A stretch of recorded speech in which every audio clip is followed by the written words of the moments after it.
هل تعيشي حياتك ولا تعيشي على جال الناس؟ عمرك حسيتي باللي بزاف من قراراتك جاية غير من خوفك من كلامهم؟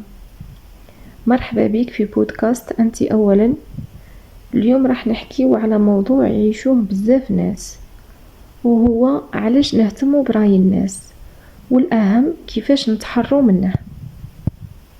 كاين بنت كانت دايما حابة تبدل حياتها، حبت تبدأ حاجة جديدة، تبدل ستايلها، تعبر على روحها.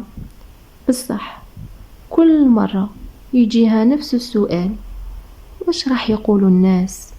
ومع الوقت ولا تتأجل، تسكت وتخلي الفرص تفوتها، حتى ولات تعيش حياة ماشي اللي تحبها، بل الحياة اللي ترضي الناس.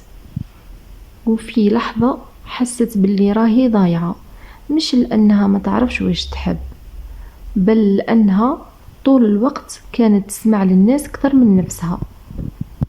والحقيقة هذا الشيء مشي غير هي اللي تعيشه، حتى احنا كامل عشناه.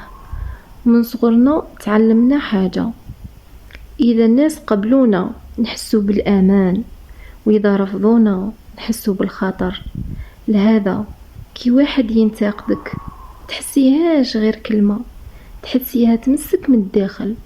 والوجع الحقيقي مشي من كلام الناس، بل من خوفك انك ما تكونيش كافية.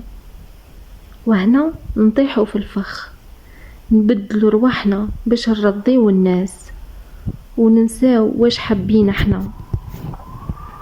اذا كنتي واحدة من هذو البنات اللي تعاني من هذا المشكل، ودايما تعطي قيمة رأي الناس على الواش تحب هي، هنايا لازم تحبسي، لازم تخمي مع روحك وتقولي خلاص هنا لازم نتوقف، لازم نرجع لروحي وندير واش نحب انا، ونمشي حياتي بواش نحب انا، ماشي بواش يقولوا الناس.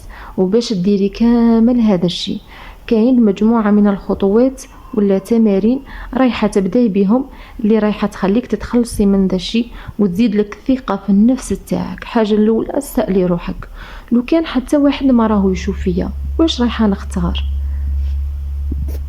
ديري حاجة صغيرة كنتي تخافي منها لازم باش تتخلصي من هذا الخوف، وقولي ما راح يسرى والو. بدلي هذا السؤال: بواش راح يقولوا الناس، بواش راح نقول انا على نفسي. دايما قدمي نفسك وشوفي انتيا واش راكي حابه، على واش راهم يقولوا الناس.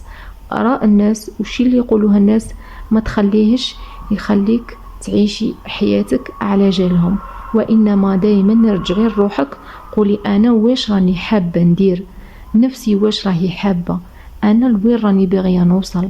ما تخميش كامل في الناس وفي الشي اللي راهم رايحين يقولوه عليك.